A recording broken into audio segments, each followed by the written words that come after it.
Dear Papa Dudut, magandang tanghali sa inyo at sa lahat ng mga kabarangay natin. Pabati na rin ang isang manigong bagong taon sa ating lahat. Itago niyo na lamang po ako sa pangalang Rosette. 32 years old at nagtatrabaho bilang audit officer sa isang international company na nakabase dito sa Makati.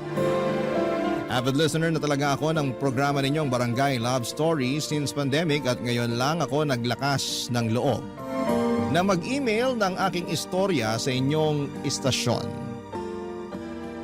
Bago ako magpatuloy ay gusto ko lang ding sabihin na ang pinaka-paborito ko sa lahat ng mga istorya na tinatampok ninyo ay yung pong tungkol sa pamilya. Relate kasi ako lalo na katulad ng iba nating letter sender ay hindi rin perpekto ang pamilyang kinabibilangan ko. Nakakalungkot lang dahil sa tingin ko ay pinakamalala na yung sa amin. At kung tatanungin ninyo ako kung gusto ko pa ba sila na maging pamilya sa susunod na buhay ay sasabihin ko talagang hindi na. Kahit na hindi na nga ako mabuhay kung meron pang susunod ay ayos na ayos lang.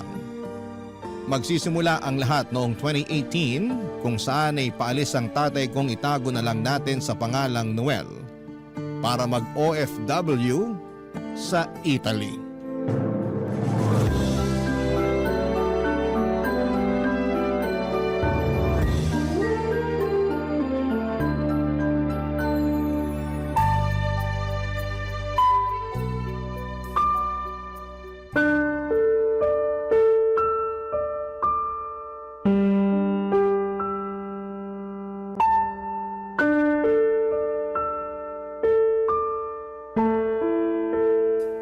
Aileen, nahanda mo na ba mga damit ko? Yung mga isasama sa maleta, nalagay mo na ba? Oo, nilagay ko na. Talaga lang ha? Kung ayaw mo maniwala, iditignan mo. Titingnan ko talaga. Oh, wala rito yung paborito kong damit. Nandyan. Wala nga. Tingnan mo. Halika rito, dali. Ay, teka, huwag mo namang guluhin yung mga nakatupi. Paanong hindi guguluhin? Hinahanap ko nga rito yung sinasabi mong damit ko na nandito. Alin ba kasi yon? Oh, kita mo na? Wala talaga rito yung paborito kong damit. Kahit kailan ka talaga, wala kang kwenta. Sobra ka naman magsalita. Sobra raw. Totoo naman sinabi ko ah. Oh, pagbuksan mo yung kumakatok. Oo na. Anak, ikaw pala. May kailangan ka ba sa amin ng papa mo? Tatawagin ko lang po sana kayo para sabihin na nakapagluto na ako ng tanghalian natin. Kaya lang, hindi pa ako nakakalapit sa pinto, naririnig ko na yung sigaw ni Papa. Ay, ganun ba? Wala yun. Nag-uusap lang kami. Anong nag-uusap? Hindi tayo nag-uusap kasi tatanga-tanga ka. Noel naman. Hindi mo ko dapat pinagsasalitaan ng ganyan sa harap ng anak natin. At bakit hindi? Nahihiya ka? Ewan ko sa'yo. Ano po bang problema? Yan kasing nanay mo, pinag-iimpake ko ng mga damit at gamit ko. Tapos hindi pa pala nalalagay yung paborito kong damit sa maleta. Sabi na nandyan na raw. Oh, nung hinanap ko, wala naman. Bakit kasi hindi na lang ikaw ang mag-empake para alam mo kung ano-ano yung mga ilalagay mo? Ayoko nga. Nakakatamad kayang gawin yan. Tsaka ikaw yung babae. Dapat ikaw gumawa niyan. Mali naman po yata yung katwiran niyo, Pa. Anong mali doon? Sige nga. Kahit na si Mama ang babae, kayo naman yung aalis. Siguro dapat, imbis na pagalitan niyo siya at pagsalitaan ng kung ano-anong masasakit at hindi magaganda, tulungan niyo na lang siya para alam niyo rin kung ano yung mga dadalhin niyo. Akala ko ba matalino ka? Po? Akala ko matalino ka. Kasi graduate ka naman ng koleyo at may maayos na trabaho. Pero bakit parang pulpul ka rin mag-isip katulad ng mama mo? Sobra naman po kayo magsalita. Hindi ako sobra. Kayo ng mama mo, masahol pa sa bugok mag-isip. Alam niyo, hindi na talaga tama yung pananalita niyo sa amin ni Mama, ha? Hindi porke tatay ko kayo, hindi ko na kayo papatulan. Sumusobra na kayo. Rosette, huwag ka nang sumagot. Bakit hindi po? Grabe magsalita yang si Papa. Akala mo kung sino? Hindi naman talaga ako kung sino sa pamamahay na to. Baka nakakalimutan mo na ako ang nagpapasok ng pera rito. Ako nga ang nagpaaral sa'yo at nagtaguyod sa pamilya natin. Bakit niyo po sinusumbat sa akin yan? Bilang padre de pamilya, responsibilidad niyo naman talagang buhayin kami. Aba, Totoo naman po yung sinabi ko. Saka baka nakakalimutan niyo rin. Simula nang makapagtrabaho ako, ako na ang nagbabayad sa lahat ng gastusin natin dito sa bahay. Dahil panay sideline lang kayo sa trabaho niyo sa auto supply. Kung kailan lang kayo sipagin, saka lang kayo pumapasok. Pasalamat na lang kayo kasi kaibigan niyo yung may-ari kaya hindi pa rin kayo tinatanggal hanggang ngayon. at sinusumbat mo naman sa akin ngayon yung bagay na yan? Bakit po hindi? Nauna kayong manumbat. Pwede ba tumigil na kayong dalawa? Yang anak mo ang pagsabihan mo. Iba rin tabas ng dila. Bastos. Akala mo hindi magulang kausap. Kung bastos ako, kanino pa ba ako magmamana? Sa inyo lang naman ako nabastos din. Anong sinabi mo? Ano ba? Hindi ba kayo titigil? Rosette, huwag mo na sabing sagot-sagutin ng papa mo. Si Papa naman po ang nauna. Kahit na. Kaya namimihasa siya na pagsalitaan tayo ng hindi maganda kasi lagi niyong pinalalagpas. Wala rin naman patutunguhan kung papatulan ko pa. Mabuti pa kumain ka na doon, Noel. Baka gutom lang yan. Mabuti pa nga kumain na ako kaysa makipag-usap sa inyong magnanay. Kumain ka na rin doon, anak. Tatapusin ko muna itong pag-iimpake ng mga damit ng papa mo. Ayaw ko pong kasabay kumain si Papa. Tutulungan ko na lang kayo dyan. Papadudot, hindi yun ang unang beses na trinato ng tatay ko ang aking nanay ng hindi maganda. At nalulungkot ako dahil parang hinahayaan lamang ni mama na ganon ang gawin sa kanyang pakikitungo ng magaling kong ama. Palibasa ay hindi kami ang unang pamilya ni Papa. Pangalawa lamang kami matapos niyang makipaghiwalay sa una niyang kinasama kung saan ay nagkaroon sila ng isang anak, ang ate ko. Hindi ko na matandaan kung paano nagkakilala ang mga magulang ko, Papa Dudut. Basta sinabi lang ng nanay ko na hiwalay na ang tatay sa dati niyang kinakasama. Nabuntis siya sa akin at sa bunso naming lalaki at nagsimula na silang magsama. Kaya lang, umira lang pagiging babaero ng tatay ko. Ilang beses na namin siyang nahuli ng mama ko kaya naging on and off ang pambababae niya. At hanggang sa bago siya umalis noong 2018 para magtrabaho sa abroad. Malakas ang kutob ko na ang pinakadahilan ng pag-iibang bansa niya ay upang sundan doon ang babaeng korsonada niya sa auto supply na pinagtatrabahuhan niya. Nabanggit kasi niya isang beses sa amin na plano nung magpunta sa Italy tapos ay makaraan lang ang isang buwan ay nagulat kami nang binalita niya sa amin na aalis din siya. Mabilis na lumipas ang 4 na taon, 2022 na noon, at ni minsan simula nang umalis si Tatay Papa Dudut ay hindi pa siya umuwi sa amin para magbakasyon.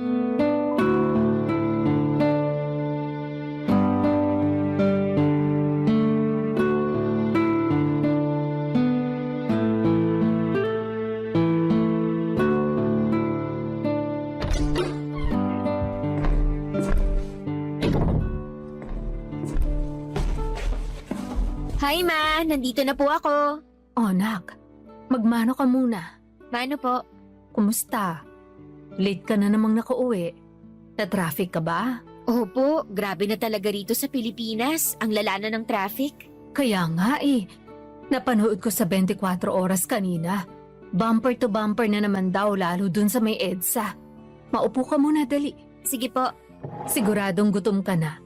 Ipaghahain kita para makakain ka na. Wag na po kayong tumayo. Mamaya na po ako kakain. Ha? Bakit mamaya pa? 10:00 na ng gabi. Medyo busog pa naman po ako. May pa-pizza po sa office kanina. Pinamerienda nung nag-birthday. Nakarami rin ako ng kain kasi paborito ko yung flavor. Kaya busog pa po ako. Sigurado ka? Opo, baka nga hindi na rin ako kumain pero pag nagutom ako, kakain po ako, promise. Sige, promise yan ha? Opo, Ma. Ayoko nang nalilipasan ka ng gutom lalo na may pagkain naman tayo. Wag po kayong mag-alala. Takot kaya magutom tong anak nyo. Dapat lang. Kahit na sumasala tatay niyo sa pagpapadala, ay sinisiguro kung may budget yung pagkain natin. Hindi na naman po ba nagpapadala si Papa? Yun na nga anak. Katatapos lang namin mag-usap. Ngayon lang bago ka dumating. Nagsabi na magpapadala raw muna siya sa nanay niya dun sa Bicol para matapos na yung bahay nila. Panay daw kasi reklamo yung nanay niya na lagi na lang daw tayong inuuna. Nakalimutan na raw yata sila dun. Grabe naman sa nakalimutan. Saka natural, dapat naman talaga tayong unahin ni Papa dahil pamilya niya tayo. Ayun na nga, pero pamilya rin naman niya yung nanay niya. Tsaka kilala mo naman ang papa mo, hindi rin nun matitiis yung magulang niya. Pero bakit mawawalan po tayo ng padala? Sa lagay, ibibigay niya lahat ng sweldo niya kina Lola? Hindi rin naman. Pero yung dati niyang kinakasama, nangihingi rin ng sustento. Tsaka yung isang pinsan ng tatay mo na sobrang close niya umuungot ng pa-birthday sa anak niya magdedebu. Tatay mo na lang daw magbayad ng venue, kahit yun na lang daw ang regalo. Sobra naman po yun. Hayaan mo na lang. Hindi lang ako makapaniwala na hahayaan ni Papa na walang maipadala sa atin para may maibigay siya sa iba. Mabuti sana kung ngayon lang niya ginawa sa atin na sumablay sa pagpapadala. Sa loob ng 4 na taon niya dun sa Italy, mabibilang sa mga daliri ko sa kamay kung ilang beses pa lang siya nagpadala ng pera sa atin. Malapit na tuloy akong maniwala na imbento lang niya yung mga dahilan niya. Anong ibig mong sabihin? May kutob po ako na sa ibang tao niya ginagastos yung pera niya. 'Di ba kasama niya sa trabaho yung babaeng kursunada niya na katrabaho rin niya dati sa auto supply? Ayoko sanang isipin na may milagro silang ginagawa dun, pero kilala naman po natin si Papa. Sa totoo lang, matagal nang sumagi sa isip ko yan simula nang gustuhin niyang sumunod dun sa Italy. Nakakainis talaga si Papa. Hindi niya na kayo nirespeto. Hayaan mo na, anak. Ang mahalaga na lang sa akin ngayon gampanan pa rin niya ang pagiging tatay sa inyo. Hindi ko na naman mababago yung ugali niyang yan. Mukha nasa dugo na talaga niya ang pagiging babaero. Ang hirap pa rin hayaan, Ma. Basta ako, nagpaubaya na lang nung paulit-ulit niya na akong niloloko. Pero hindi niyo pa rin siya nagawang hiwalayan. Hanggang ngayon, tinitiis niyo pa rin yung ugali ni Papa. Bakit po ganun? Kayo lang naman ang kapatid mo ang iniisip ko. Lalo nag-aaral pa kayo nun. Kaya nga nung nagdesisyong umalis ang papa mo papuntang Italy, nakahinga ako ng maluwag. Kasi hindi ko na siya makakasama araw-araw dito sa bahay natin. Pero ewan ko pa rin po. Ano bang ewan mo pa rin? Wala po. Siguro hanga lang ako sa inyo dahil natiis niyo ugali ni Papa. At kahit na hanggang ngayon hindi pa rin maayos trato niya sa inyo, pinagpapasensyahan niyo pa rin siya. Nagpaubaya lang naman ako. Pero hindi pa naman ako manhid. Aminado ako na nasasaktan at nalulungkot pa rin ako sa trato sa atin ng papa niyo. Lalo na sa'yo, anak. Pero wala akong hindi kayang tiisin. Mapanatili lang na buo ang pamilya natin.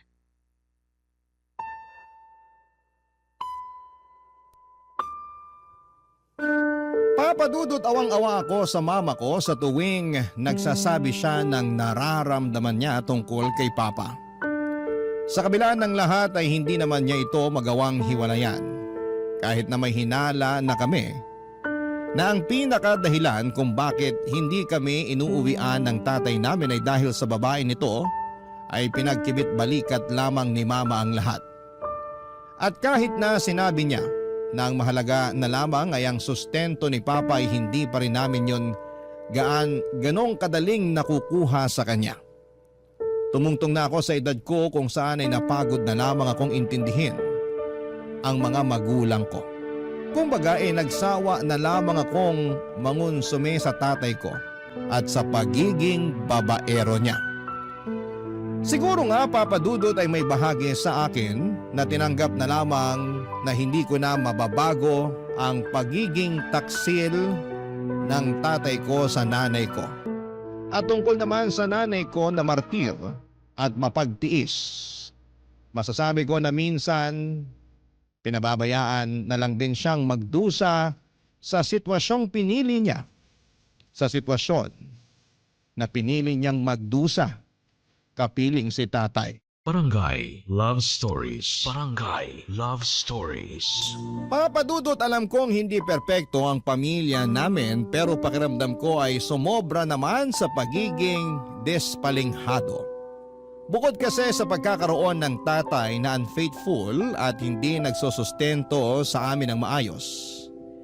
Nanay na martir at hinahayaan ng sarili na ituring na backup ng tatay Habang inaalila ay meron din akong kapatid na freeloader o yung bang palaasa, palamunin at tamad. 25 anyos na noon ang kapatid kong lalaki pero wala akong natatandaan na nagkaroon siya ng matinong trabaho sa kadahilan ng takot mag-isa o sumubok ng ibang mapapasukan nang hindi kasama doon ang mga barkada. Sumuko na nga lang si mama sa pangangaral at pagmomotivate sa kanya. Kaya sa huli ay hinayaan na lamang sa bahay na tumambay-tambay.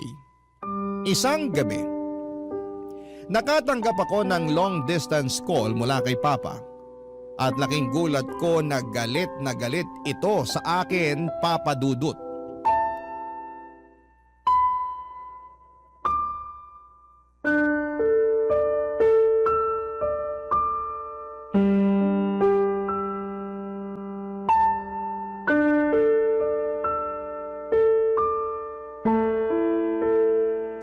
Ano yung sinumbong sa akin ng kapatid mo?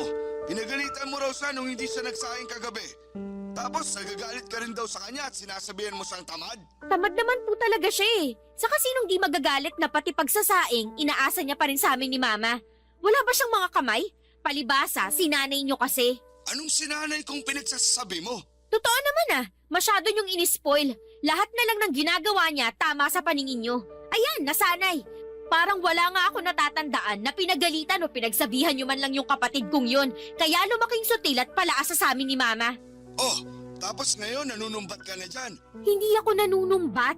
Saka bakit ba lagi niyong sinasabi na nanunumbat ako kung totoo naman na ako yung nagpapasok ng pera sa bahay natin?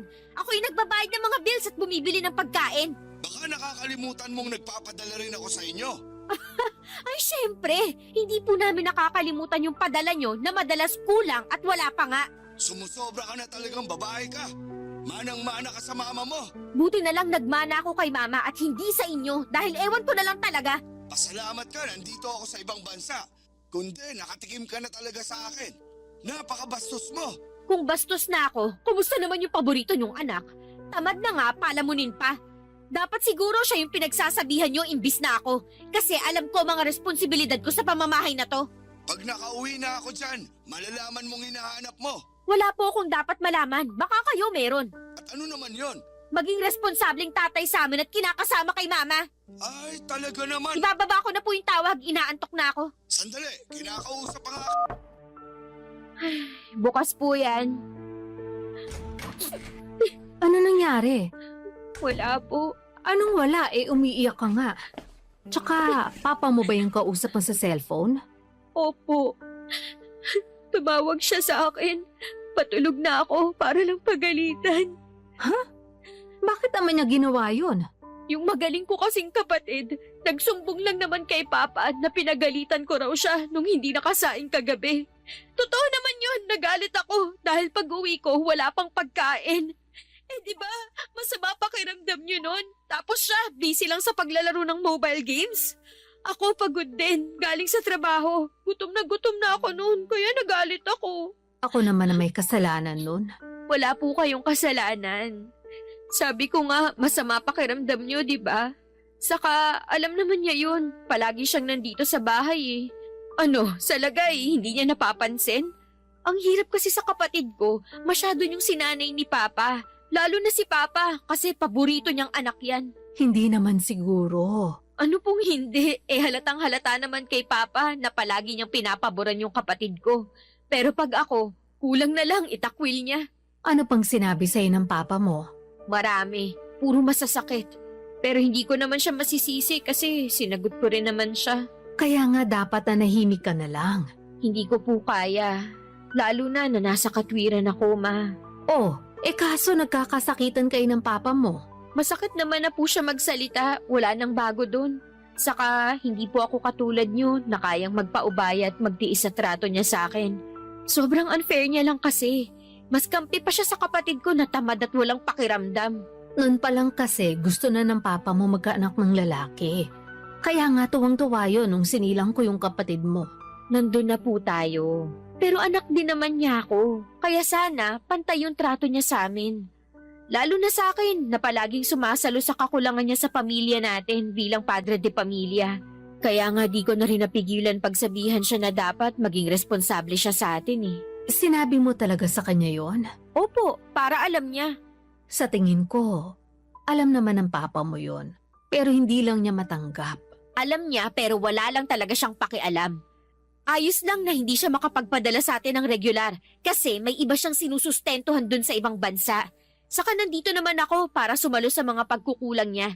Pero hindi niya ba naisip na nakakapagod na? Paano na lang kung wala na ako? As in, ngayon mismo, paano po kayo ng tamad kong kapatid?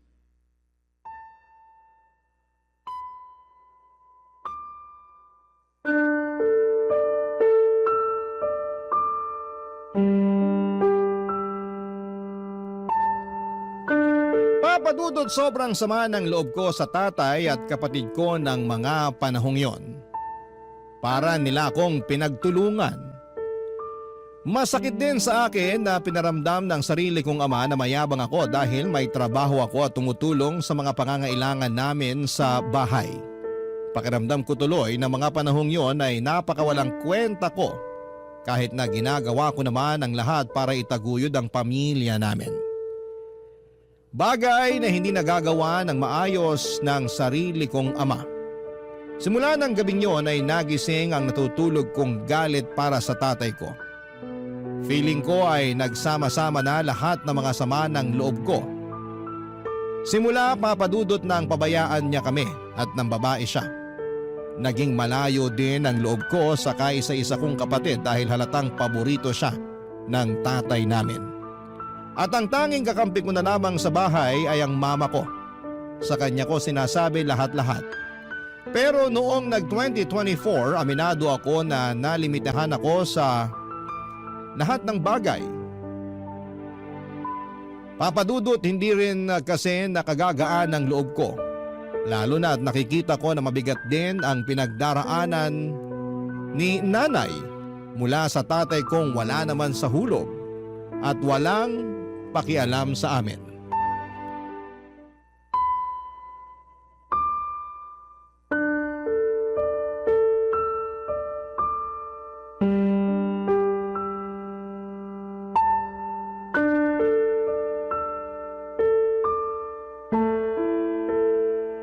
Anong gusto mong gawin ko, Noel?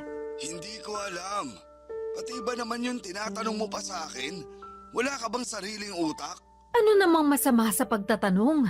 Masama kasi lagi ka na lang ganyan. Ewan ko sa'yo. Tinatanong ka lang na maayos kung ano-ano nang sinabi mo sa akin. Gusto mo babaan kita ng cellphone? May sakit na nga ako, gaganyanin mo pa ako. Ano ba kasing nararamdaman mo? Sabi mo lang masakit ang katawan mo pero wala ka namang trangkaso. Wala naman talaga. Uminom ka na ba ng gamot? Oo, nawawala naman yung sakit pero bumabalik din. Akala ko nung una dahil lang sa bigat ng trabaho. Pero hindi eh. Pabalik-balik na. Tapos lagi rin ako nahihilo. Naiinis na nga ako eh. Sinubukan mo na ba magpatingin sa doktor dyan? Hindi pa. Saka mahal dito. Nangihinayang ako sa gagastusin ko. Noel naman, kung may nararamdaman ka na hindi na nadadala ng gamot, pumunta ka na sa doktor. Hindi ka ba nakakaintindi? Sinabing mahal dito magpagamot. Anong gusto mong gawin ko? Wala naman akong kapangyarihan para pagalingin ka. Ay nako, ewan ko sa'yo. Napaka-pilosopo mo. Ayaw na kitang kausap, lintik ka. Teka sandali! Ma, si Papa po ba yung kausap niyo? Oo, kaso binabaan na ako ng tawag. Nainis yata sa akin kasi akala pilosopo ko. Patawarin yan si Papa eh. Bakit naman? Ayaw niya ng pinipilosopo tapos siya laging pilosopo sa mga sagutan. Galit sa sariling multo. Hayaan mo na yung tatay mo. May pinagdaraanan din kasi. Talaga po? Oo. Dumadalas ang tawag sa akin na panay ang daing na marami raw masakit sa katawan niya. Una yung tagiliran, tapos mga buto-buto niya. Yung sa tuhod, sa paa rin, namamaga pa raw. Hirap daw siyang lumakad tapos madalas hinahapo. Hala, paano kaya yun? Yun ang hindi ko masagot. Ano pong sinabi niyo? Sabi ko magpatingin sa doktor doon para malaman kung ano nangyayari sa kanya. Kaya lang tong tatay mo nanghihinayang sa perang gagastusin. Mahal daw kaya ayaw. Ang pinag-aalala ko, pabalik-balik na yung nararamdaman niya. Hindi na kaya ng mga iniinom niyang gamot. Si Papa talaga oh. Mas maganda nga na makapagpatingin siya sa doktor para tama yung reseta niyang gamot. Hindi yung basta-basta lang siya umiinom, masama rin yun sa kidney natin. Kaya nga anak. Ay, sa totoo lang hindi ko na alam ang gagawin sa papa mo. Masyadong matigas ang ulo. Matagal naman na pong ganyan si Papa. Kaya lang, ewan sa dahilan niya na namamahalan siya, pero may pambigay siya sa babae niya doon. Parang hindi naman yata patas yun. Hindi naman natin sigurado kung sa babae nga niya napupunta lahat ng sweldo niya. Kahit hindi tayo sigurado, malakas pa rin po kutob ko. Tingnan nyo, ni minsan ba umuwi siya rito sa atin para magbakasyon? Hindi naman, di ba? Tapos, dyan sa pagpapadala, sala sa init, sala sa lamig. Kumbaga, panapanahon. Pero kapag may kailangan siya sa atin, lalo na sa inyo, akala mo kung sinong hari mag-utos. Ura-urada pa gustong gawin. Nakakainis na talaga si Papa. Pag naaalala ko yung mga ginawa niya sa atin, lalo lang nadadagdagan yung galit ko sa kanya. Kaya lang, tatay mo pa rin siya. Hindi ka dapat nagtatanim ng galit sa kanya. Kahit tatay ko siya, wala naman po akong maitanim na pagmamahal para sa kanya. Meron pala, pero pang-unawa na lang at malapit na ring mawala. Kundi dahil lang talaga sa inyo, baka matagal ko nang hindi kinausap si Papa. Hindi rin naman kita masisisi, pero tama na yung pagsasalita mo ng ganyan sa papa mo. May nararamdaman na ngayon dun sa ibang bansa. Hindi ko maasikaso kasi malayo siya sa atin. Sus, nandun naman yung babae niya. Bakit sa'yo siya nagpapaasikaso? Rosette naman, Sorry ma, naiinis lang talaga ako. maawa ka naman sa papa mo. Sinusubukan ko naman po. Pero hindi ko lang mapigilang isipin na baka karma niya na yung nangyayari sa kanya ngayon. Papa Dudut, matapos ikwento ni Mama ang madalas na pagtawag sa kanya ni Papa para ireklamo ang mga nararamdaman itong sakit sa katawan ay napabuntong hininga na lamang ako. Kita ko kasi na problemado ang mama ko. Bukod doon ay labis din ang pag-aalala niya sa tatay kong wala namang halos pakialam sa amin. Hindi ko lang magets na sobrahan na ba siya sa pagiging martir at nakuha niya pa talagang isipin ang kapakanan ni Papa kahit na ni minsan ay hindi naman ito naisip ang kapakanan namin. Papa Dudut, siguro ay ganon kapag umiibig ang isang tao. Nabubulag siya sa pagmamahal sa maling tao. Sa pagpapatuloy ng pagdaan ng mga araw ay lalong dumalas ang paglo-long distance call ni Papa. Hindi naman kasi ito makapagpatingin doon ng regular, kesyo malaki ang kailangang bayaran. At madalas niyang nirereklamo na wala na siyang sweldo, gawa ng mga nararamdaman niya sa kanyang katawan.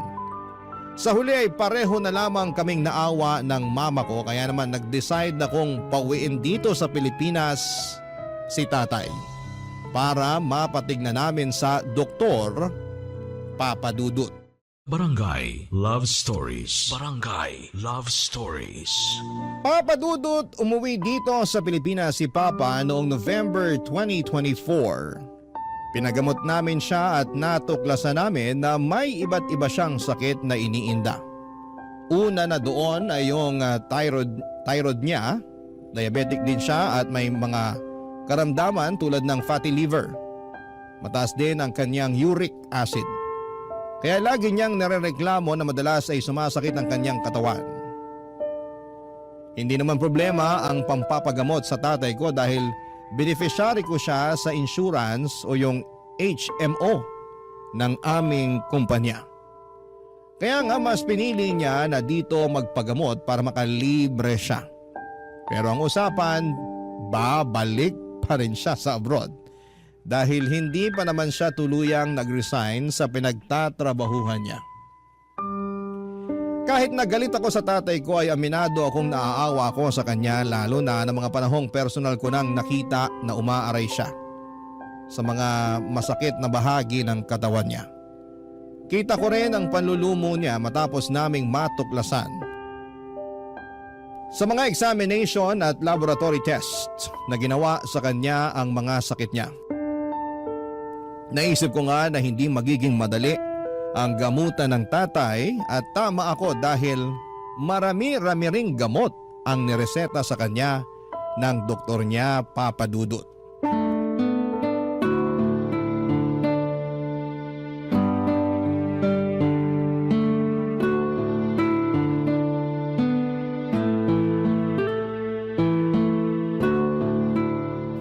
Nasaan ba yung kapatid mo, Rosette?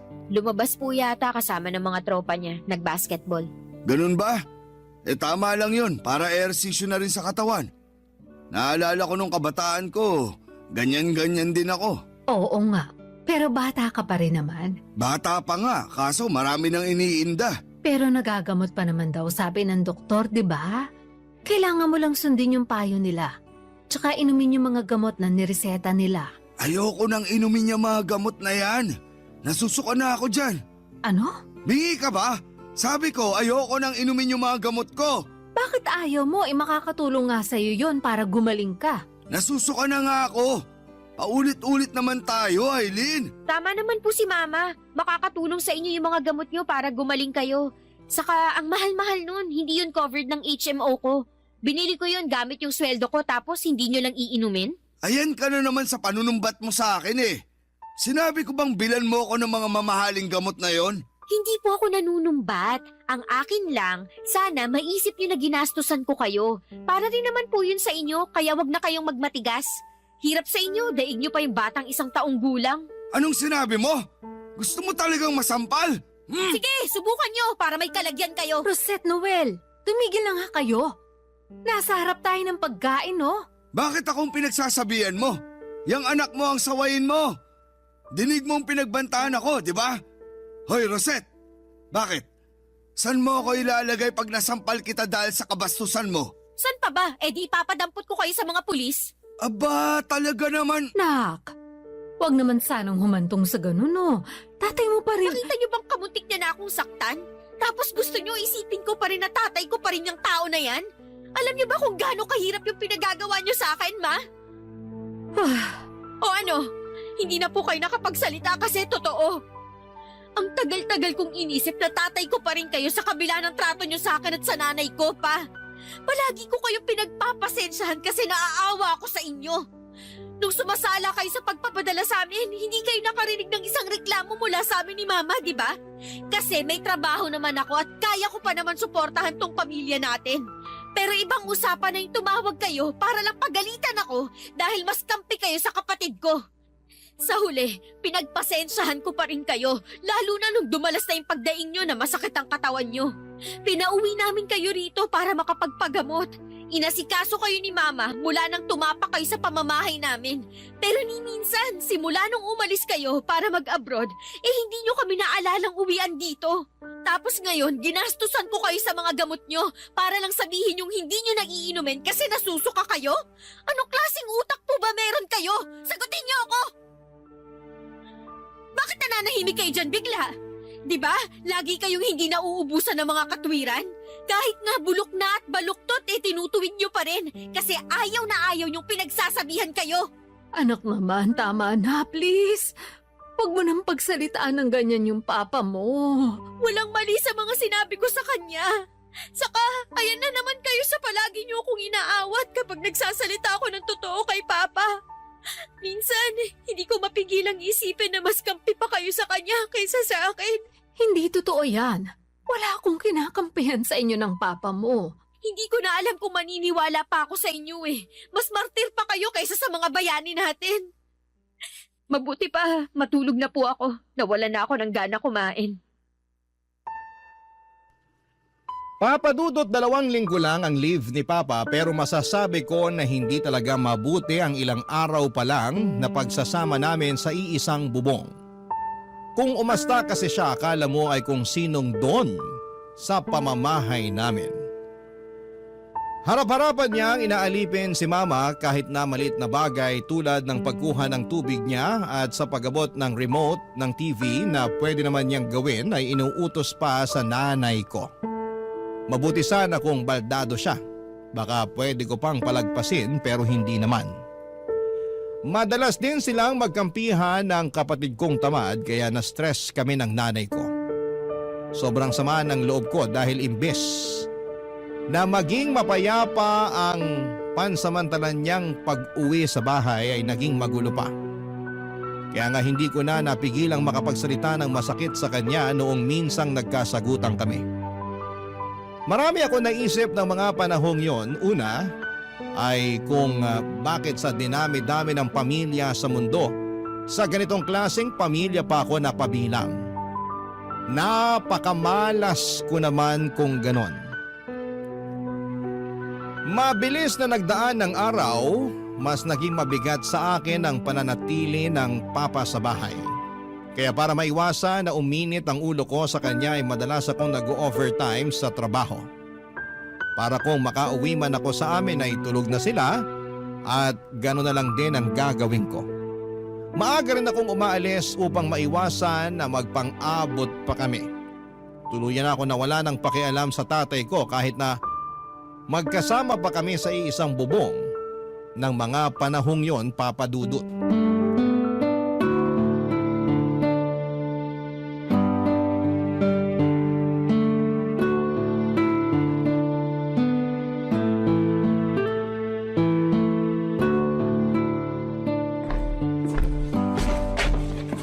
Kararating mo lang ba, anak?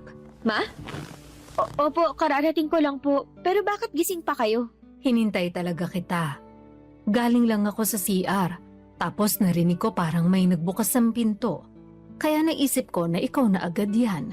Okay po, pero bakit niyo po ako inantay? Gusto sana kitang kausapin. Pero kumain ka na ba? Kung hindi pa, ipaghahain kita. Wag na po, kumain na po ako. Tara po, upo muna tayo sa sofa para makapag-usap tayo. Sige, Tungkol saan po ba yung pag-uusapan natin? napapansin ko kasi na madalas late ka nang umuuwi. Tapos maaga ka aalis. Hindi ko alam kung nakakakain ka pa ba ng mabuti. Kasi hindi na kita napaghahandaan ng baon lalo sa umaga. Sa gabi, hindi mo naman kinakain yung mga pagkain na tinira ko sa iyo. Nag-aalala lang ako sa iyo, Rosette.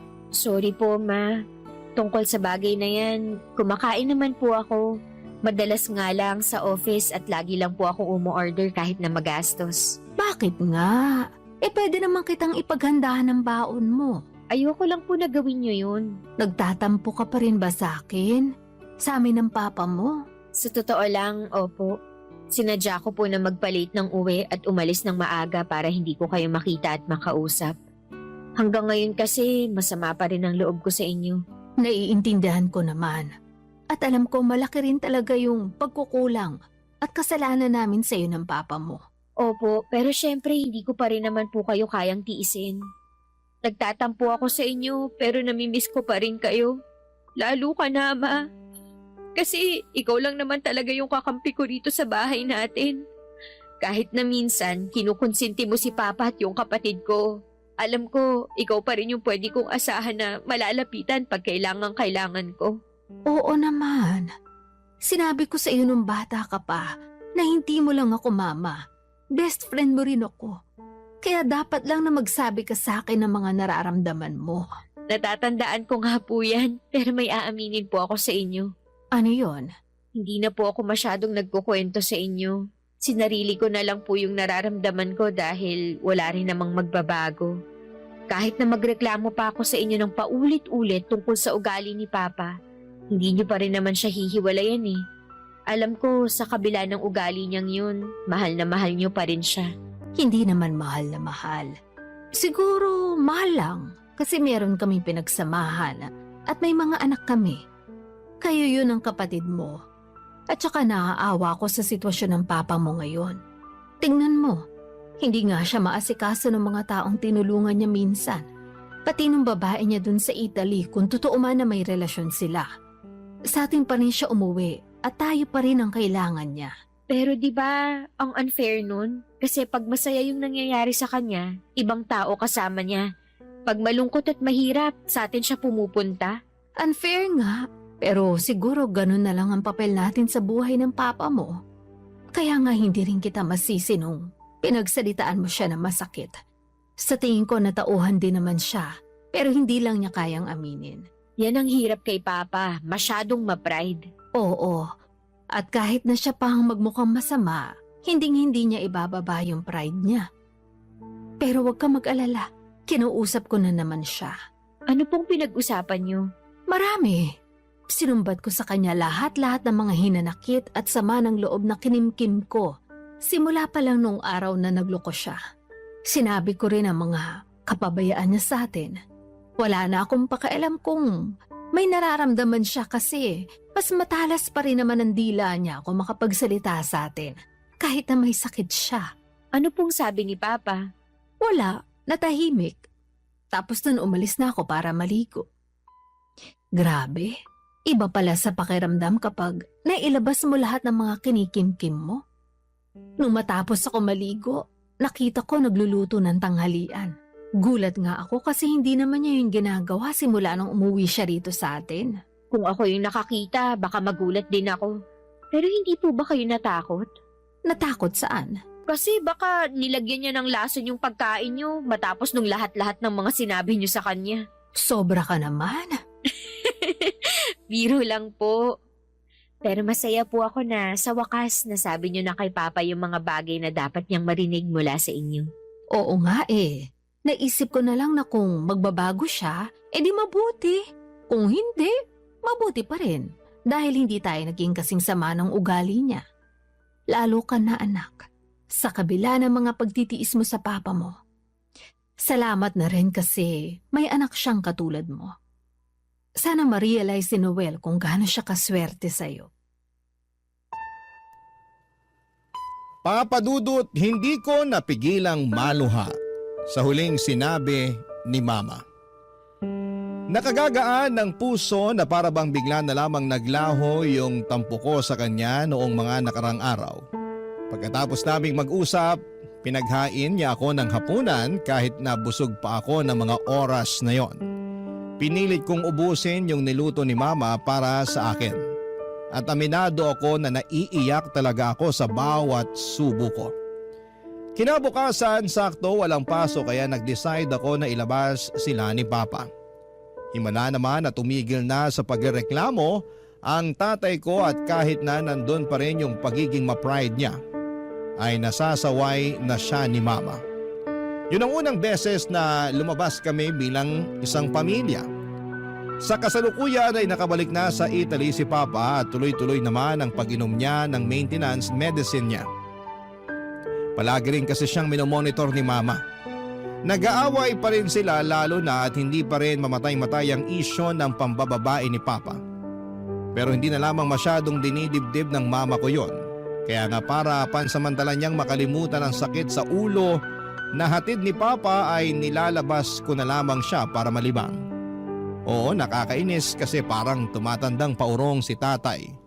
Pero ayoko namang guluhin ang buong buhay ko sa pangungon sumi sa kanya. Mas nakafocus ako ngayon kay nanay at sa sarili ko at tungkol naman sa kapatid kong bunso ay freeloader pa rin siya. At walang ambag sa bahay kundi ang magreklamo. Buti na lang at hindi pa siya nakakabuntis dahil baka palayasin ko na talaga siya.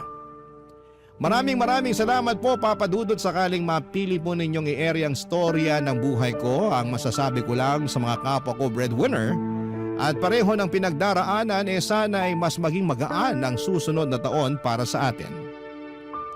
Dahil deserve nating maging masaya at mabuhay sa isang stress-free environment. Hanggang dito na lamang po ang sulat ko. God bless and more power sa Barangay Love Stories.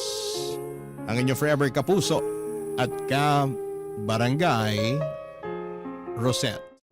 Dear Papa Dudut, mabuhay kayo buong team ng Barangay Love Stories sa number 1 radio station sa Mega Manila, Barangay LS 97.1 Forever. Ako nga pala si Brian, 35 years old at gusto ko lang idulog sa inyo ang problema at kwento ko tungkol sa babaeng nililigawan ko. Siya si Barbie, 25 years old at sosyal. Na-challenge ako noong simula dahil baka high maintenance, pero inassure naman niya ako na hindi siya ganong klase ng babae.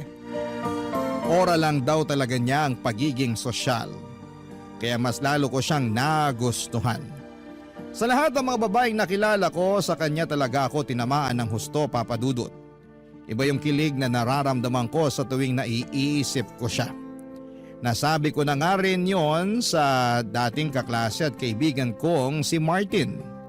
Binida ko talaga si Barbie sa kanya para suportahan nito ang feelings ko.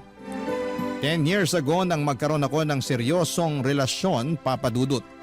5 taon din kami ng ex kong yon bago ko nalaman na ipinagpalit niya ako sa isang matandang mayaman.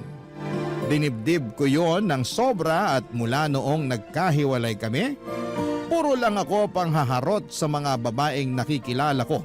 Pero wala naman akong balak na seryosohin sila. Siguro dahil bukod sa hindi pa ako ready ay hindi rin ako totoong interesado sa kanila. Pero nung dumating si Barbie sa eksena, Papa Dudut, nagbago po ang lahat. Naramdaman ko ulit yung kilig at kakaibang saya kapag may nakilala kang taong gusto mo. Kapag kasama ko si Barbie, ang gaan lahat ng nararamdaman ko. Dinadaldal ko nga si Martin tungkol doon nang minsang nagkainuman kami sa bahay. Panay lang ang kantsaw niya sa akin dahil sa wakas daw ay nadali na ako ni Cupido.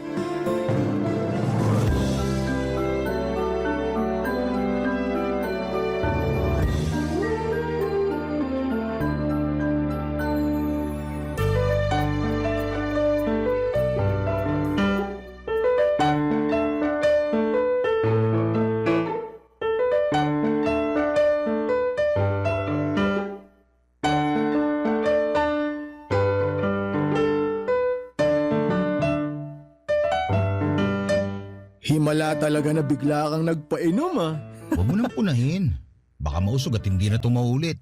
Iba talaga kapag in love. Handang gumastos, makapagyabang lang sa kaibigan. Hayaan mo na ako. Ngayon na nga lang tumibok tong puso ko eh. Ang corny mo, pre. Bakit ganyan ka na? Nabetching ka ata ng sisig eh. Awat ka na sa pulutan ha. Sobra ka ha.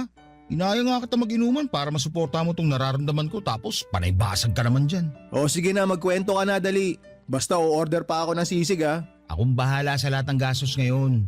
Basta makinig ka lang kasi ang saya ko talaga. Parang nahanap ko na si Dawan eh. Nakaw, delikado tayo ah.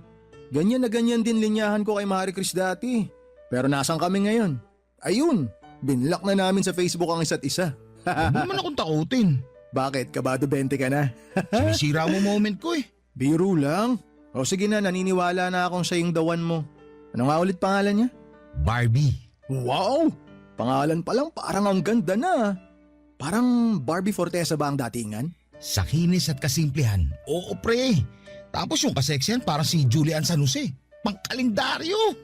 Jackpot ka na dyan, pre. Huwag mo nang pakawalan. Hindi ko na talaga papakawalan. Alam mo nang matagal din akong broken sa ex ko eh. Kaya nga natutuwa ako na may nakilala ka na ulit eh. Pero sigurado ako, hindi ka na naman magpapakita sa akin kasi puro kay Barbie na yung oras mo. Hindi ako ganun ha. Anong hindi? Nung kayo nung ex mo nun, ni Anino mo, hirap hagilapin eh. Tapos nung nag-break kayo, lagi mo akong kinukulit. Tsaka ka lang nakakaalala kapag single at miserable ka eh. Huwag ka mag-alala. Kahit maging kami ni Barbie, hindi na tayo magagaya tulad ng dati. Magkakaroon pa rin ako ng time sa'yo. Kinilabutan ako pre. Parang bromance ah. Parang kabit mo ako, parang yun yung tunog. Ano ba yan? Panira ka talaga kahit kailan. Pero hindi ka pa pala sinasagot ng Barbie mo? Okay lang naman sa akin. Hindi naman ako nagmamadali. Ayos lang sa akin to para mas makilala pa namin ang isa't isa. Mabuti yan, pero dapat wag ring masyadong mabagal, ha? Kasi baka mamaya masalisihan ka pa. Tapos yung mga kasabayan mo, itsurang Raver Cruz, tas may pa-abs na mala David Licauco. Yari tayo. Teka, paano mo nalaman na may abs si David Licauco? Siyempre, nakafollow ako sa kanya sa Facebook. Top fan nga niya ako kasi pinupusuan ko lahat ng pictures niya. Hindi ko pinalalampas. Abado ako sa'yo ha. Kala ko babaeng hanap mo. Si David Licauco pala. Gumaganti ka sa pangaasar ha. Kaya tinan mo, makakabawi ako sa'yo, umanda ka. Pero pre, seryoso na to. Masaya ako para sa'yo. At sana si Barbie na nga talaga. Kasawa ka kasing makita na palipat-lipat ng babae. Talo mo pa mga bubuyog. Alam mo di magtatagal, magwewelga na sila. Talo mo pa sila sa pag-ikot sa mga bulaklak eh. Hindi na ako lilibot sa ibang bulaklak. Si Barbie, sapat na. Basta tandaan mo rin pre, kapag broken ka kay Barbie, pwede mo akong ayahin uminom. Basta libre mo lahat, lalo na yung sisig. Loko, hindi ako mabobroken kay Barbie. Itaga mo yan sa abs ni David Licauco. Nagkantsawan pa kaming muli ni Martin at saka pinagpatuloy ang masayang inuman. kung saan na napadpad ang usapan namin. Pero hindi matanggal sa isipan ko si Barbie, Papa Dudut. Kahit magkausap kami ni Martin ay panayang sulyap ko sa cellphone ko. Magka-chat kasi kami ni Barbie at hinayaan naman ako ni Martin kahit alam niyang wala sa inuman ng focus namin. Panay na lang din ang kantsaw niya sa akin dahil hindi ko na raw matanggal ang ngiti ko habang kausap si Barbie. Paano ko ba naman kasi gagawin yon ay punong-puno ng kilig ang dibdib ko? Iba talaga si Barbie. Kahit sa ex ko noon ay hindi ko yon naramdaman. Feeling ko talaga si Barbie na ang the one. Nakadagdag din kasi na masipag siyang mag-reply sa panghaharot ko sa kanya. Kaya mas ginanahan ako, Papa Dudut. Nakilala ko si Barbie sa isang kasal ng katrabaho ko. Mabuti na nga lang at pumunta ako. Hindi sana ako pupunta dahil masyado akong bitter. Ayokong makakita ng mga taong masasaya dahil in love sila. Pinilit ako ng katrabaho ko na umattend dahil may ipapakilala raw siya. Noong una pumayag ako kasi naisip ko na isang panibagong babae ang haharutin pero hindi bibigyan ng commitment. Pero nagkamali ako, Papa Dudut, dahil nung pinakilala na si Barbie sa akin, hindi lang harot ang gusto kong mangyari sa amin. Gusto kong magseryosohan na kaming dalawa. Buong gabi kaming dalawa lang ang magkausap. Napansin na nga yon ng lahat kaya kinansyawan kaming dalawa. Wala kaming pakialam noon, Papa Dudut. Masyado kaming masaya para intindihin ang pang-aasar ng ibang tao.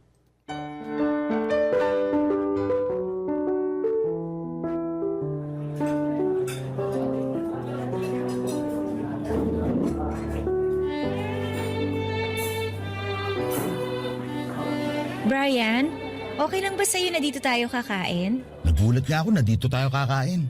Hindi ba mahal dito? Napapanood ko to sa mga vlogger eh. Oo, pero masarap naman daw ang pagkain dito. Tsaka maganda rin ang ambience. Bawing-bawi sa ibabayad natin. Ako magbabayad dito. Ako nagyaya eh. Talaga ba? Di ba nakakahiya? Ayos lang, ano ka ba? Lalaki ako, kaya dapat ako magbayad. Eh pwede naman ako mag-ambag para hindi naman tunog abusado. Ang ambag mo lang ngayon, pangitiin ako. Makakapag-ambag ka ba nun? Nako, mabubusog ka sa ambag ko. Tara, order na tayo. Boom! Mahal nga rito. Grabe ang presyohan ha. Nakita mo? Huwag na lang ba tayo rito? Pwede naman tayong lumipat sa mga turo-turo kung yun lang ang afford mo. Aray naman, nasaling ang pagkalalaki ko doon. Kaya ko to, nag-inarte lang ako. Hindi tayo lilipat sa turo-turo. Ang ganda pa naman ang suot mo ngayon. Bagay sa presyo ng mga pagkain dito. Salamat ha. Pinaghandaan ko talaga tong date natin kaya nagmaganda ako. Kala ko nga nasobrahan ako eh. Wala nang masosobra pa kaysa sa presyo ng kanin nila rito. Grabe! Talagang 120 ang isang order ng plain rice na mayroong celery sa ibabaw? Parang masama talaga ang loob mo na kakain tayo rito, no? Huwag na lang kaya nating ituloy to. Ako na tong nahihiya eh. Uy, ikaw naman. Nagbibiro lang ako. Hindi tayo aalis. Kaya ko magbayad dito. Umorder ka lang dyan. Akong bahala. Okay lang ba kung umorder ako ng steak? Magkano bang steak nila dito? 2.5 lang naman yung pinakamura. 2.5? Pinakamura pa yun. Bill ko na yung sa kuryente na isang buwan na. Okay, ganito na lang. Ako na magbabayad sa steak tapos ikaw na magbayad sa plain rice mo. Alam mo, kanina mo papasimple sinusugatan ng pride ko eh. Pero okay lang yan kasi type talaga kita eh. Kaya kahit 5K pa yung steak na yan, babayaran ko pa rin yan. Kahit maputulan na kami ng kuryente sa katapusan. Ikaw talaga puro kabiro. Uy, seryoso ako ha. Mukhang mapuputulan kami ng kuryente sa katapusan kapag umabot tayo ng 5K dito. Alam mo, hindi ko na talaga alam kung seryoso ka na o nagbibiro ka pa. Isa lang ang dahilan ng pagsiseryoso ko. Ano yun? Ikaw. Kaya huwag mong bibiruin tong feelings ko para sa'yo ha. Kasi pag nasaktan ako, seryoso to. Ayoko na ulit magmahal. Bakit ang corny mo? Corny naman talaga ang tao kapag nagmamahal, di ba? Che! Ano, order na tayo? Uy, okay lang talaga ha. Kahit umabot tayo ng 5,000. Oo naman. Kung talagang love language mo ang steak, sige, ibibili kita kahit 10,000 pa yan. Brian? Ano yun? Mamaya pag dumating yung mga order natin, picturean mo ako kasama yun ha. Dapat kita rin yung logo ng restaurant na to para alam nila kung saan tayo kumain. Okay lang ba? Huwag mo na itatapon yung resibo ha, kasi sasama ko yan sa Imamay Day ko. Huwag mong lukutin para naman hindi nakakahiya sa makaka-view. Tara, order na tayo. Papa Dudut, hindi ko naman minamasama ang gustong mangyari ni Barbie. Ano lang ba naman yung picturean ko siya kasama ang mga malaginto na presyong steak na gusto niyang orderin. Kahit isama pa niya ang resibo ng kabilang table ay wala ring problema sa akin. Ganoon naman kasi ang uso lalo na para sa mga Gen Z. Kailangang i-flex ang good moments. Natuwa lang din ako na siguro i-consider ni Barbie na good moment yung date namin. Noong dumating na nga yung mga order namin ay panay ang picture ko sa kanya. Lahat ng anggulo na gusto niya.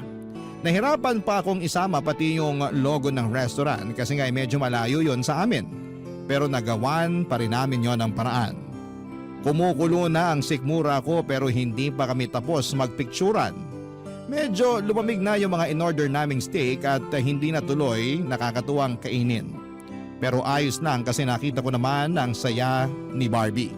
Priceless moment na yon sa akin. Panay ang check niya sa mga pictures na kuha ko sa kanya, Papa Dudut. Halos hindi na nga rin niya ako kausapin dahil nakatutok na siya sa cellphone niya. Pinost na pala niya kaagad pagkatapos niyang lagyan ng mga tamang filter ang pictures. Hinayaan ko pa rin siya kahit gusto ko na sanang makipagkwentuhan sa kanya. Ang dami ko pa namang baong kwento sa kanya tungkol sa sarili ko. Pero mukhang mas interesado siya sa mga pangpupuso ng mga friend niya sa Facebook. Nakafeel ako ng lungkot ng gabing yon. Dahil hindi man lang kami masyadong nakapag-bonding, Papa Dudut. Tapos mahigit 5,000 piso pa ang ginastos ko. Sa madaling sabi, parang luging investment yon sa akin. Pero ayos lang kasi nakita ko namang masaya si Barbie. Barangay Love Stories. Barangay Love Stories. May kaya naman ako sa buhay, mga kabarangay. Hindi ko lang kasi yon pinagsasabi sa iba dahil pakiramdam ko ay hindi naman kailangan. Galing ako sa mayamang angkan sa Batangas. Naambunan na rin ako syempre ng yaman pero gumawa pa rin ako ng sarili kong daan para mapatunayan ang sarili ko. Hindi ko inasa sa pamilya ko ang ikakaunlad ko, Papa Dudut.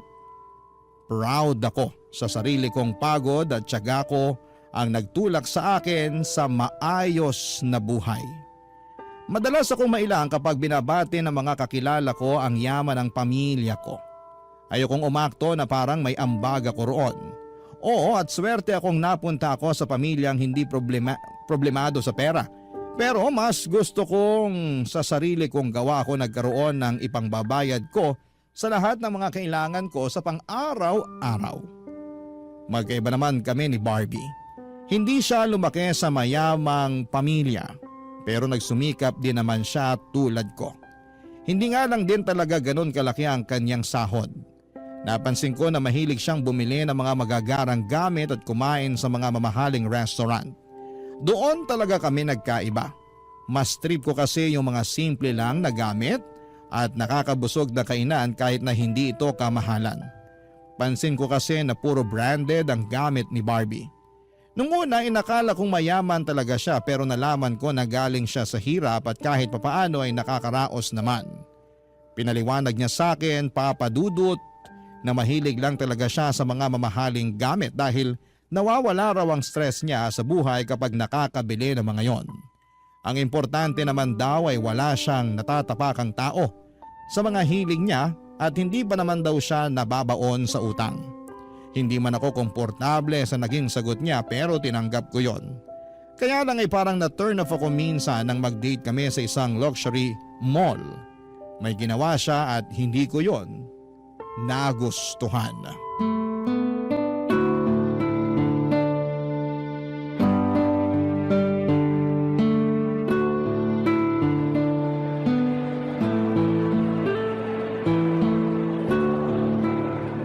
Grabe!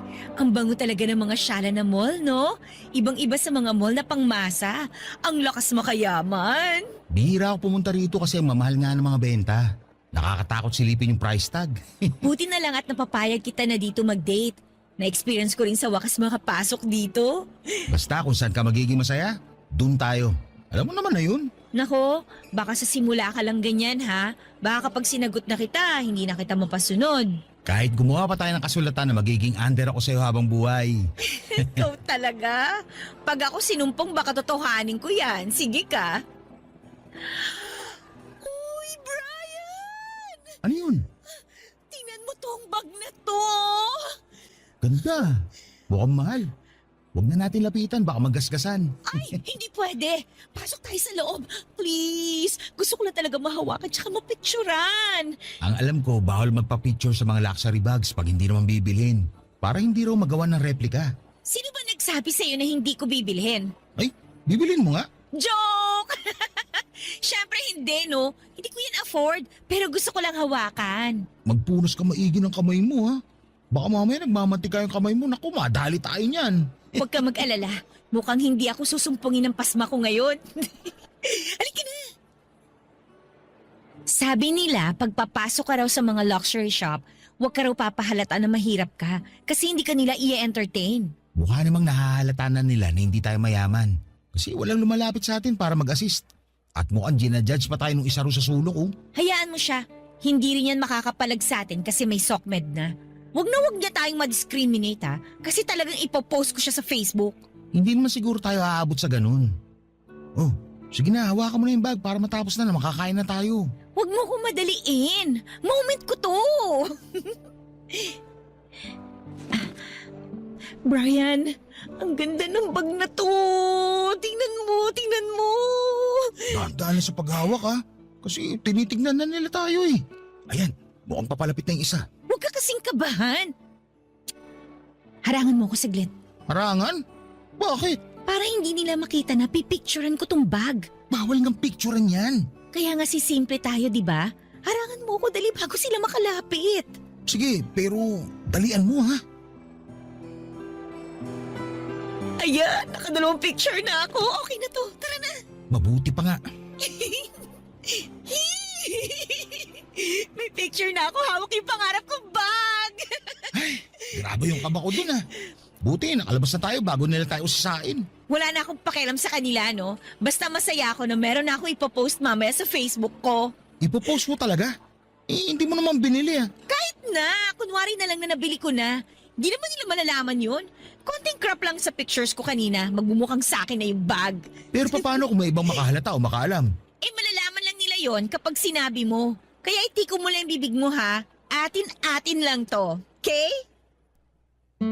Nagmadali na nga kaming lumayo sa pwesto namin yon para makahanap na kami ng pwedeng maupuan. Panay na kasi ang pangungulit ni Barbie na maupo na kami para ma-edit at ma-post na niya ang pictures na kuha niya kasama ang pangarap niyang bag. Napunta kami sa isang Chinese restaurant. Mas ipopost kesa umorder. Ako na tuloy ang nahiya sa waiter na pabalik-balik para ma-check kung may orders na kami. Ang tagal din bago niya na-edit ang mga pictures. Kasi raw yung mga naunang inuna nito na ayusin ang edit niya. Nagmukhang hindi sa kanya yung bag. May gusto sana akong sabihin sa kanya pero alam kong ikakasama niya ng loob yon. Nakahiyaan ko na ring magpakatotoo sa kanya kasi ayokong ma-offend siya sa akin. Lalo na't gusto ko na talaga siya, Papa Dudut. Iniisip ko na lamang na yun naman na siguro ang huling beses na gagawin niya ang mga bagay na yon. Pero hindi nangyari ang iniisip ko. Sa next date namin, gusto ulit niyang bumalik sa luxury mall na yon para magsukat naman ng mga mamahaling damit at magpapanggap na OOTD niya ang suot niya. Buti sana kung binili niya pero pinahirapan niya lang ang mga nag-a-assist sa kanya. Wala siyang binili maski isa. Sabi niya hindi pa raw niya afford bilhin yon kaya makukontento na siya na i-post na lamang yon at magkunwaring sa kanya talaga ang mga yon. Wala naman daw magtatanong basta wag lang daw akong sasagot kung sakaling may mga has na magtanong tungkol sa mga ipinopost niya. Ganon na siya kakomportable sa akin, Papa Dudut. Nakwento ko yon kay Martin nang minsan akong dumalaw sa kanila.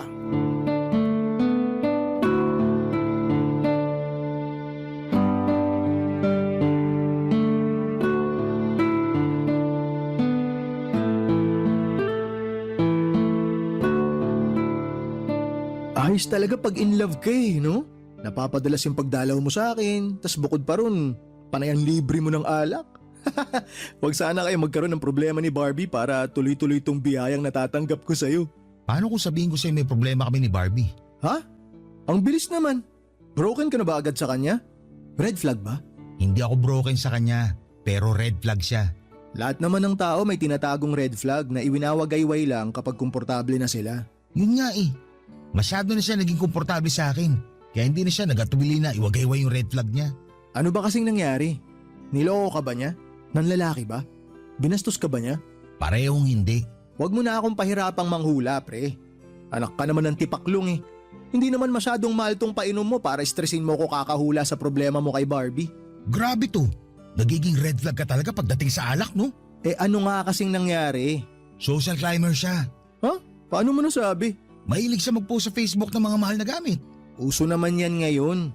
Basta galing sa pinaghirapan mo, wala namang problema. I-flex mo lang. Yun na nga ang problema. Kasi hindi naman niya gamit yung finiflex niya. Andun pa sa mall nakadisplay yung gamit. Tapos magpipicture siya at ipopost siya sa Facebook na kunwari gamit niya yun. Baka naman nagbibiro lang siya. Alam mo naman mga kabataan ngayon. Hindi, iba yung kaso ni Barbie. Siya pa mismo nagsasabi sa akin na huwag ko ipagsabi sa iba na ginagawa niya yun. Kami lang daw dapat ang makaalam. Diyan ka naman red flag, pre. Kasi sinabi mo sa akin. Sinabi niya palang huwag mo ipaalam sa iba. Alam mo bagay kayo, parehong mapula mga watawat nyo. Iwagay-way mo pa yung iyo. Seryoso na kasi Martin. Kilala mo naman ako. Ayoko sa mga social climber. Wala naman siyang nasasaktang ibang tao sa ginagawa niya. Hindi naman niya ninanakaw yung mga yon. Picture lang naman. Hindi ba't parang pagnanakaw na yung ginagawa niya? Parang inangkin niya yung isang bagay na hindi naman sa kanya. Inuwi ba niya? Hindi naman, di ba? Uulitin ko picture lang yun. Wag mo masyadong palakihin yung issue. Hindi naman na sana lalaki tong issue, kaya lang paulit-ulit na nangyayari. Ako na iniiyak kada may pinopost siya na mamahaling restaurant at mga gamit. Minsan nga, may fine dining restaurant kaming nadaanan. Sabi niya, picturean ko daw siya doon. Kunwari kakatapos lang namin kumain. Itatag daw niya ako. Pero sumunod ka naman. Oo, kahit ayoko. Ay, parang ako na iniiyak sa ginagawa niya. Minsan nga, nasita kami doon sa jewelry shop na pinuntahan namin. Gusto niyo magpicture habang suot yung kwintas. Nag-request siya na picture ako siya doon sa store. Doon daw sa area na hindi halatang jewelry shop.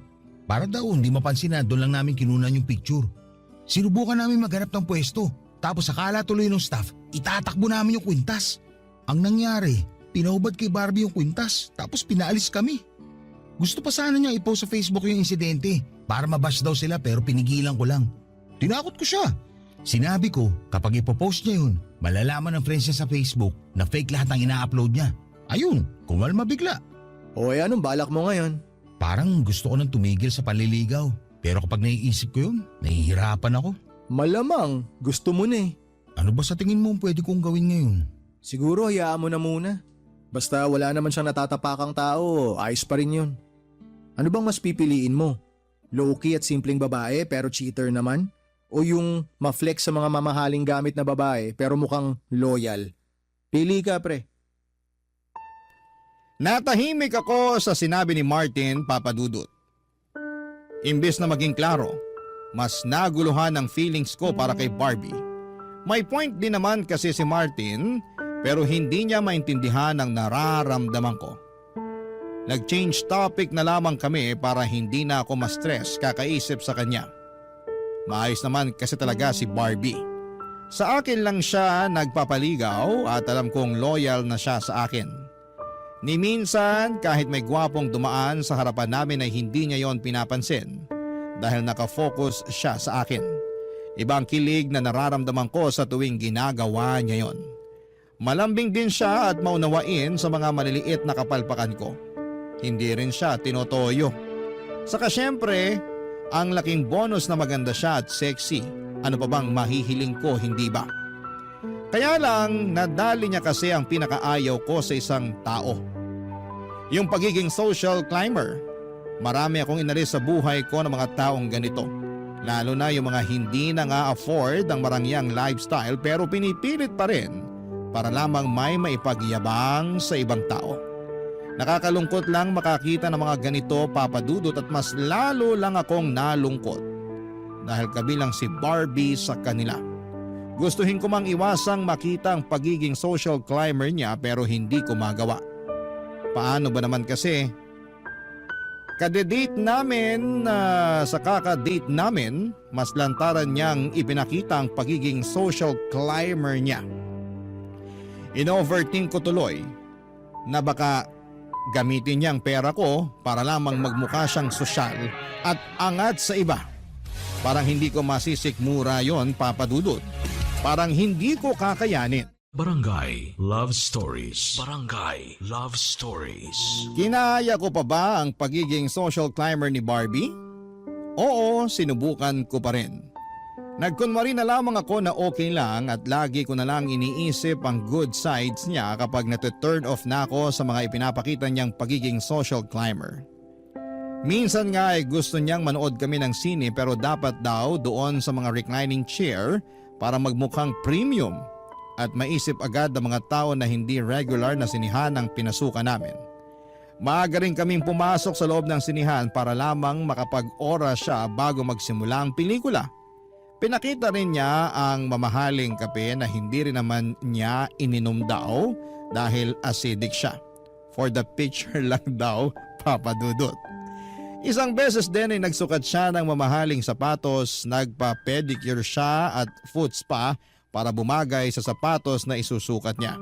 Mahal ang sapatos na yon at alam niya sa sarili niyang hindi niya yon bibilhin. Pero kailangan pa rin niyang picturean para ma-post sa Facebook. Siyempre, inari na naman niya ang sapatos na yon kahit sinukat lang naman niya. Kasabwat pa nga ako dahil ako ang nagpicture sa paa niya habang suot niya yon. Ako rin ang nag-edit para magmukhang hindi floor ng mall o shop. Nakakahiya talaga yon pero ginawa ko pa rin kasi habang tumatagal, nahuhulog naman na ang puso ko sa ibang magaganda niyang kinikilos. Doon naman siya bumabawi. Pero pagkatapos niya makabawi, gagawa na naman siya ng mga bagay na agad kong hindi magugustuhan. Yun ang naging cycle naming dalawa, Papa Dudut.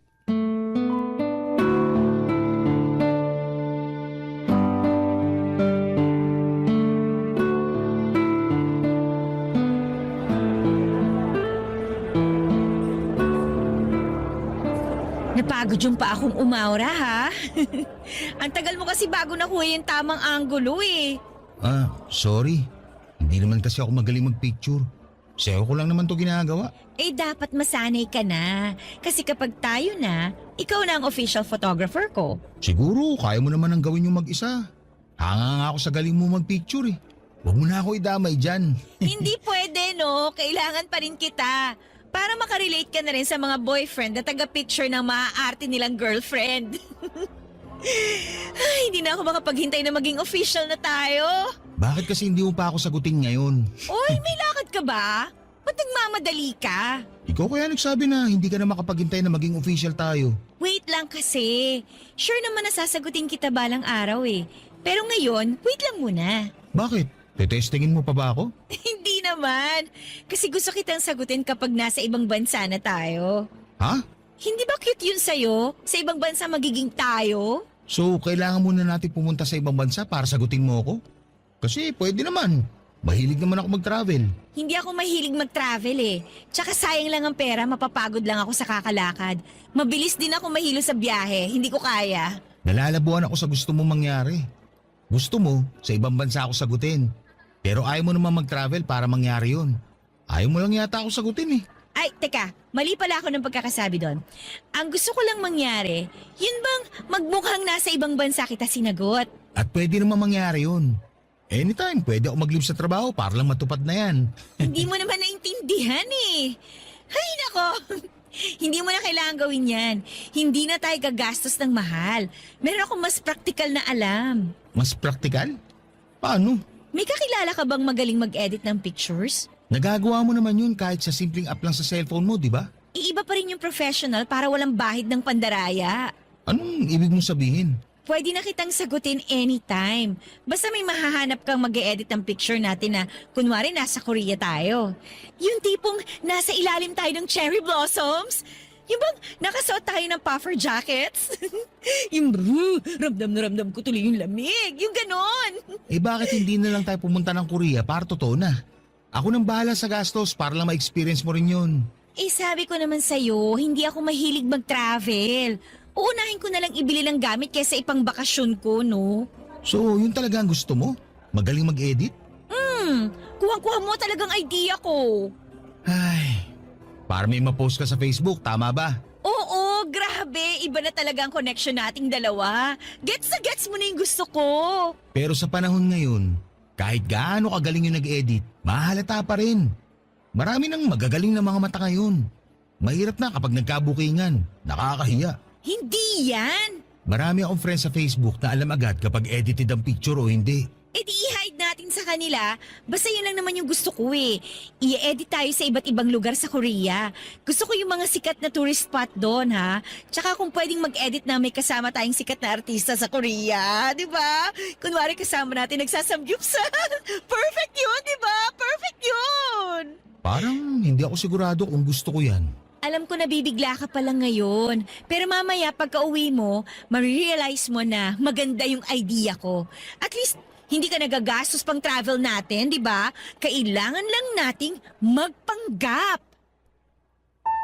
Hindi ako makapaniwala sa sinabi ni Barbie, Papa Dudut. Pero inintindi at inunawa ko pa rin. Siguro'y ganun lang talaga siya, baka may nangyari sa kanya noon kaya naging social climber siya. Sinubukan pa rin niya akong kumbinsihin tungkol sa ideya niya. Umuo na lamang ako para tumigil na siya. Pero ayoko talaga. Buong gabi na magkasama kami at wala siyang ibang bukang bibig kundi ang matuloy ang plano niya. Hindi pa rin ako nagsasalita tungkol doon. Nagtampo tuloy siya dahil nahalata niyang naiinis na ako. Nagpahatid na siya sa bahay at hindi niya ako tinext o chinat man lang. Nalungkot ako kaya minessage ko siya at sinabing payag na ako sa gusto niya. Naghanap talaga ako ng magaling mag-edit ng picture para magmukhang nasa Korea kami. Nagbayad ako ng malaki para lamang magawa yon.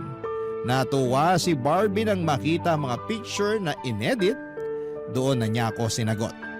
Pinost ni Barbie ang pictures namin at hindi ko yon inaccept sa timeline ko nang itag niya ako. Andun pa rin kasi ang hiya ko. Lalo na't nag-copy-paste din siya ng quote mula sa ibang magkarelasyon na vlogger. Iyang hiya talaga ako sa ginawa niyang yon. May mga taong nagko-comment at pabirong nagsasabi na baka edited daw. Pero ninabanan ni Barbie yon at sinabing totoo ang lahat. Nag-comment pa siya ng flight tickets namin kunwari pero kinuha lang niya mula sa internet ang mga yon. Kabado talaga ako na may makahalata. Halos atakihin ako ng anxiety dahil sa mga ginagawa niya. At nung hindi ko na talaga natiis, ginost ko na siya. Ilang beses niyang sinubukang puntahan ang bahay ko pero lagi akong nagtatago. Hindi ko siya kayang harapin dahil baka hindi ko ma-filter ang dapat kong sabihin sa kanya, Papa Dudut.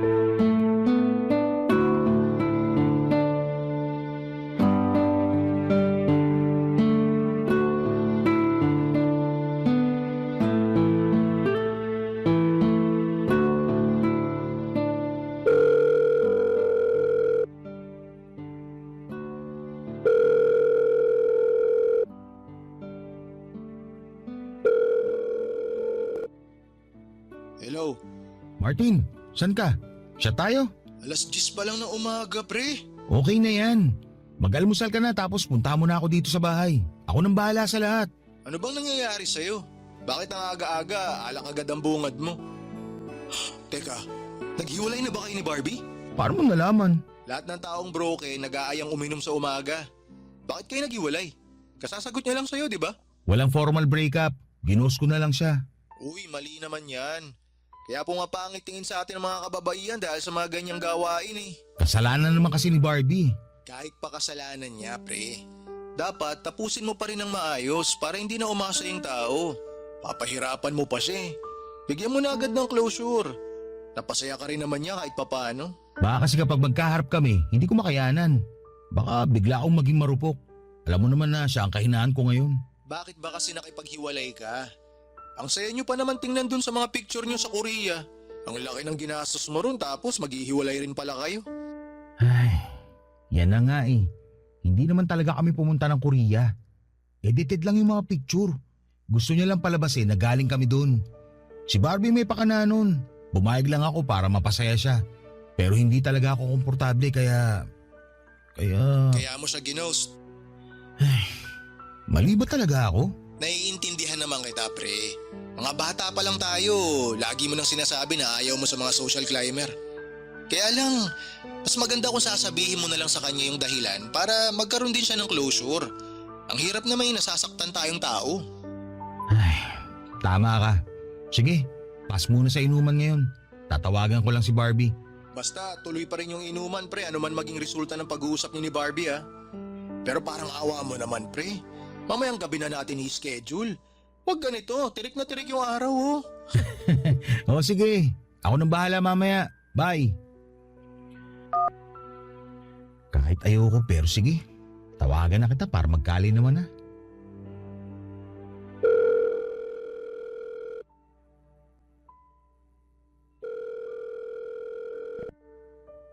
Oh, mabuti naman at nagparamdam ka na. Sorry kung natagalan bago kita tinawagan. Kulang nga tong tawag eh. Kailangan mo magpakita ng personal sa akin. Ano ba kasing nangyari? May problema ba tayo? Meron. Eh di sabihin mo sa akin para alam ko. Hindi yung bigla ka na lang nawawala.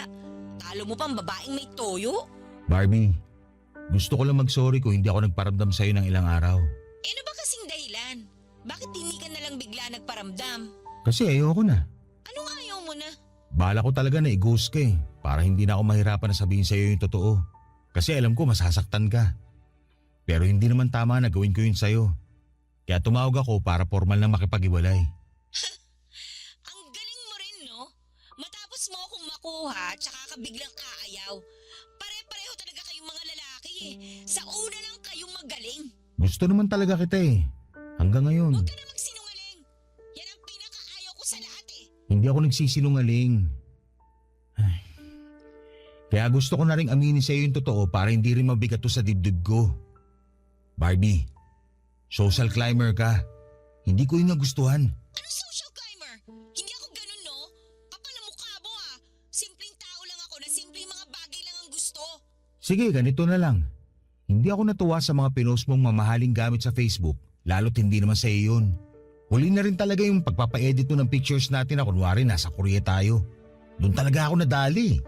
Ayoko na. Eh di sana sinabi mo sa akin yan. Tsaka, wala naman akong ginawang masama. Nagnakaw ba ako? Nanira ba ako ng ibang tao? May mga tao bang napariwara dahil sa mga post ko? Wala naman, di ba? Ang babaw ng panghusga mo sa akin. Barbie, ang gusto ko lang sana. Huwag tuloy yung sasabihin mo. Baka mamaya hindi pa kita matansya.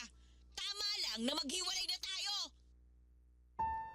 Sinubukan kong tawagan muli si Barbie para ipaliwanag ang sarili ko. Nasaktan ako na hindi niya ako nagawang maintindihan. Pero sa huli ay sinukuan ko na rin lalo't pinagbumuran niya ako sa text. Blinak na rin niya ako sa lahat ng social media accounts niya. Maraming nag-message sa akin na mga screenshot ng mga parinig niya sa akin sa Facebook. Ako ang nagmukhang masama.